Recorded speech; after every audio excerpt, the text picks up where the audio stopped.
Olá, amigos do Grupo LS, muito boa tarde. Vamos dar início a mais um Farol Global, observando as movimentações no mercado internacional. E hoje nós vamos dar um pouquinho de foco para a questão, que está na boca aí do povo, no mercado financeiro, que é a alta do dólar frente ao real, frente a algumas outras moedas, né? Por que isso está acontecendo? E o que nós podemos esperar aí desse movimento, né? Antes de falar no dólar, vamos falar um pouquinho sobre o S&P, o principal índice de ações aqui nos Estados Unidos, representado aí pelo ETF SPY. É um fundo negociado em bolsa, é o ativo mais negociado na bolsa americana, que representa o S&P 500. Então, quando você compra uma ação do SPY, você está comprando, na verdade, 500 ações que compõem o índice S&P 500. Né? Bom, nós tivemos uma movimentação importante no S&P recentemente, que foi o rompimento de um topinho anterior e de um triângulo que o mercado está formando. O triângulo com base nos últimos topos e aqui a zona de LTA, que vem lá do fundo de 2016. Então essas duas retas aqui formam um triângulo que foi rompido. Não foi rompido com muito volume, mas foi rompido recentemente. Agora o mercado está voltando para testar esse patamar rompido em 271 e a linha de tendência de baixa rompida também por volta de 270 como suporte. A forma que o mercado, a maneira que o mercado se comportar nessa zona de preço deve indicar a manutenção ou não dessa tênue tendência de alta que o mercado começa a desenvolver, com a média de 21 virando para cima, né, com os preços já produzindo aí topos de fundos ascendentes, né, a média de 200 funcionando como suportão nos últimos testes. Testou aqui em fevereiro, testou em abril e agora testa novamente em maio, né? Então essa média de 200 aqui em verde, que está bem próxima da LTA longa, funciona como suporte importante para o mercado, demonstrando ainda a força dos touros, né? A força dos compradores. Mas o que está produzindo essa movimentação, esse fluxo de recursos para o dólar, né, não é nem o movimento do S&P, que apesar da tênue tendência de alta e a sinalização positiva dos últimos dias, ainda apresenta um comportamento mais lateral se nós olharmos para essa movimentação toda como uma congestão. O que mexe aí com os mercados globais é a movimentação dos treasuries, né? Aqui nós temos um índice que representa o yield, né? A taxa de juros dos títulos emitidos pelo Tesouro Americano de 10 anos. E nós podemos ver essa tendência de alta e essa boa puxada nos últimos dias, e hoje está querendo romper a máxima aí de vários meses, se não anos, né? Se nós olharmos para trás aqui, colocar um gráfico mais longo, nós vamos ver que esse patamar de preço que o mercado está querendo romper é a máxima de 2014, né? Final de 2013 e início de 2014.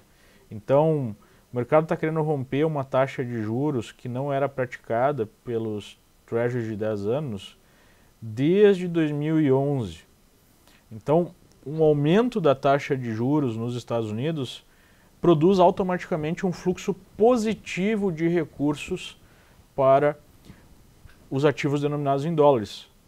E isso gera, então, fuga de capitais naqueles países considerados mais arriscados, que são aqueles mais beneficiados quando nós temos um ambiente de juros baixos ou juros baixíssimos. Esse movimento ele é exacerbado pelo fato da Europa e do Japão, né, os bancos centrais europeu e japonês, estarem ainda desenvolvendo uma política de juros zero ou juro negativo com recompra de títulos ainda, né, coisa que os Estados Unidos não praticam há um bom tempo. Então tudo isso vai deixando os treasuries americanos mais apetitosos, né? E nós temos uma influência grande em países como a Argentina, que foi o país que mais sofreu, né, por conta desse movimento. Nós podemos ver aí a variação do peso argentino em relação ao dólar, ou seja, você precisa cada vez mais pesos para comprar um dólar. Há umas 2 semanas atrás o peso estava por volta de 20 dólares, né? Eu precisava de 20 pesos, melhor colocando, para comprar um dólar, e agora eu preciso de 25, ou seja, uma alta fortíssima, uma alta de 25% em questão de 2 semanas, né? Então, por quê? Porque a Argentina é o país que ainda está mais fragilizado, depois de praticamente décadas aí de farra fiscal, né, de defaults, né, de não pagamento de dívida. O país ainda está muito fragilizado e ainda tem um Congresso que não aprova, né, ajustes necessários, como ajuste de preços de serviços controlados pelo governo. E obviamente que isso acaba gerando uma alta no dólar frente ao real, a moeda brasileira. Nós temos aí o gráfico do dólar contra o real, ou seja, quantos reais eu preciso para comprar um dólar. E nós observamos recentemente, comentamos aqui que o mercado rompeu a barreira dos 13,50, uma resistência importante. Primeiro rompimento aqui, né, de 13,50 e depois rompeu uma resistência até mais afastada, né? Primeiro rompimento, na verdade, foi antes de 13,50, quando nós sugerimos entrar de pressão compradora, que foi em 13,35, 13,36. O mercado rompeu depois dos 13,50 e segue aí uma fortíssima tendência de alta. Como é que a gente vê que essa tendência é forte? Porque o mercado está respeitando a média de 9 períodos como suporte, não é nem a média de 21 períodos, né? Então, quando isso acontece, significa que há uma pressão compradora muito intensa. E hoje o mercado, ontem já tinha rompido um topo anterior e hoje dá sequência ao movimento, né? Se nós olharmos para um prazo um pouco mais longo, nós temos aí uma resistência nessa faixa aqui por volta de 4,16. Tecnicamente, né, essa seria a resistência para o dólar. E nós temos aí uma congestão bem longa que foi rompida para cima.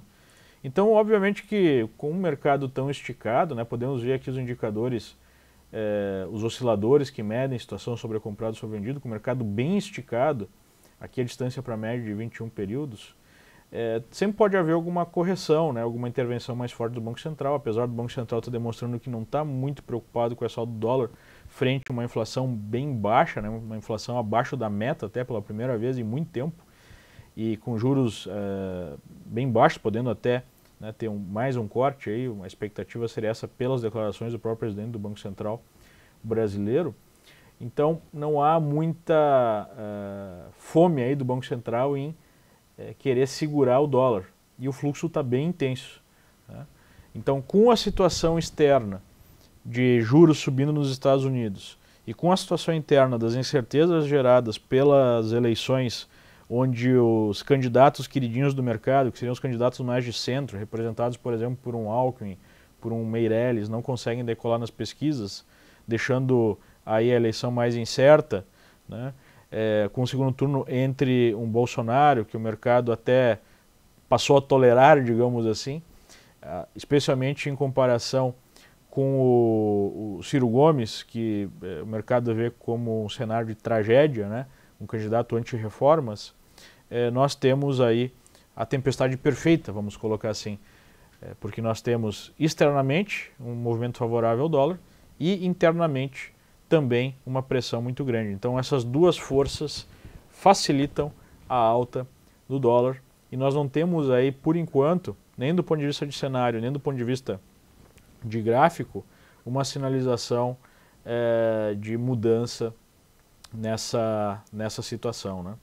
Então, basicamente é isso que está acontecendo em relação ao fluxo cambial, em relação à situação do dólar frente ao real, e isso acaba gerando um peso no EWZ, que é o ETF de ativos brasileiros negociados, né, aqui nos Estados Unidos, o EWZ, que está numa situação muito mais baixista que o próprio Ibovespa à vista, que segue dentro de uma congestão, num formato meio estranho até, sem demonstrar um caráter mais negativo, né? O fato é, o Ibovespa em reais segue aí num patamar bem alto, o Ibovespa em dólares segue corrigindo uma correção que já chega a mais ou menos 20% desde o topo formado aí em fevereiro desse ano, né? Então, esse é o cenário que nós temos do ponto de vista de fluxo cambial, de aumento de taxa de juros nos Estados Unidos, do S&P demonstrando uma movimentação positiva, ok? Uma dica aqui finalizando o nosso farol global especial, né, no horário um pouquinho diferente, já que nós não tivemos no horário regular ontem.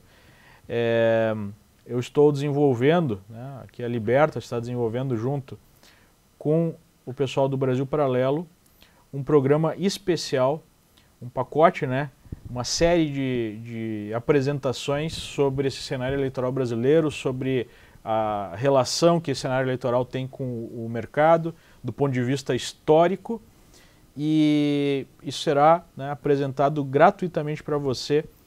É preciso fazer apenas uma inscrição gratuita no o dia depois da eleição.com.br. Então é só colocar isso no seu navegador, o dia depois da eleição.com.br, que você verá aí a possibilidade de inscrição nesse evento gratuito, ok?